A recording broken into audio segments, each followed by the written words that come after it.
Okay, guys, it's Harry Pedigo. We're here to talk about the Iliad.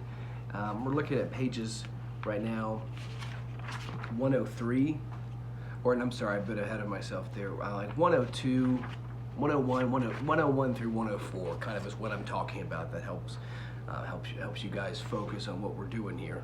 So where we left off in the Iliad, we left off with Hector going back to Troy to ultimately get people to make sacrifices and offerings to the gods to help them win the war. And we talked about how Hector is kind of contrasted with Achilles. When we compare the two, we see some interesting different takes on what makes a hero and what kind of behavior a hero should demonstrate in war. Right now we're looking at the third paragraph on 102, where we first start seeing these kind of sacrifices being made, and it's interesting that they make a particular note. I'll read it to you here. It says, Lady Athena, bring bright goddess who guards our cities. Break Diomedes' spear and let him be hurled face down in the dirt, which is interesting because we see that Diomedes is really we've seen that he's just a tremendous warrior, second only to Achilles, who hasn't been in the fight at all yet. And we see that they're really making a help us win the war, but specifically help us just get rid of this Diomedes character, because he is kind of at the forefront of this Achaean war effort, and he's really kind of spurring it on. That's an interesting point. We see kind of, if you read that paragraph some more, you could kind of get a little bit of an insight into how the Greeks would have prayed and offered sacrifices to their gods. Ultimately, though, Athena doesn't listen to these wishes, which shows her allegiance to the Achaeans. And that's an interesting part. It's kind of cool because we've talked about how Athena is really devoted to heroes and like individuals rather than necessarily the collective Achaean forces.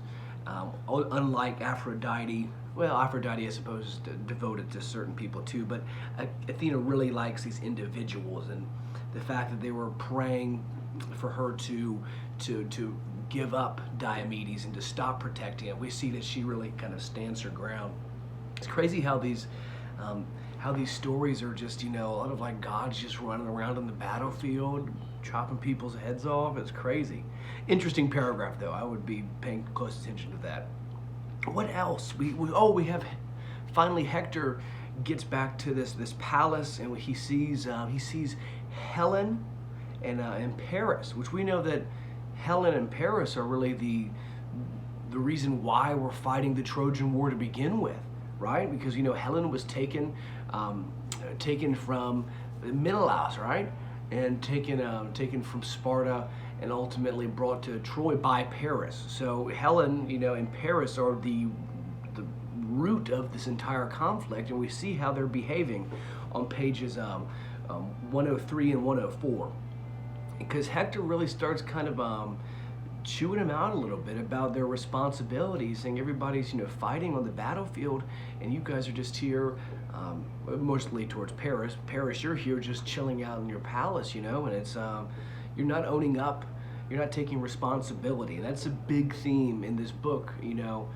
Is taking responsibility. That's something heroic to do, to take responsibility for your actions and to behave as you in an honorable way. That's what makes a hero, and Hector is behaving very responsibly in this book, and you see how he even refuses wine at some points, and Helen's being a little flirty with him. He kind of rebukes her. We see the word rebuke on page 103, which I thought that maybe you should pay it. If you don't know that word, or we go on to think about, rebuke means to tell off, to tell that you're wrong, to say that's not the way you should be doing things. He rebukes Paris.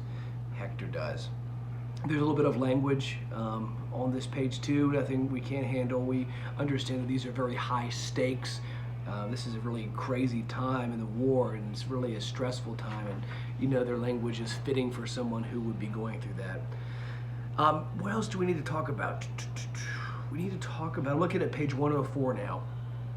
He goes and visits his own palace, and his little family, and we see kind of the tail end of book 6 is going to be about that about that, Hector's relationship with his family, and ultimately his we see him demonstrate responsibility, honor, self-restraint and self-control, and also just accepting the situation. He accepts a lot of things, just being a really excellent hero.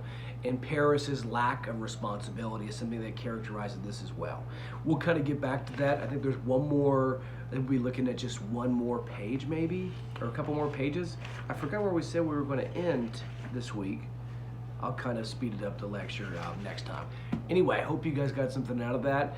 A really cool, interesting, and insightful part of the story of the Iliad. So I'll tune back in with you guys tomorrow. We'll discuss kind of the tail end of the readings for this week. Peace.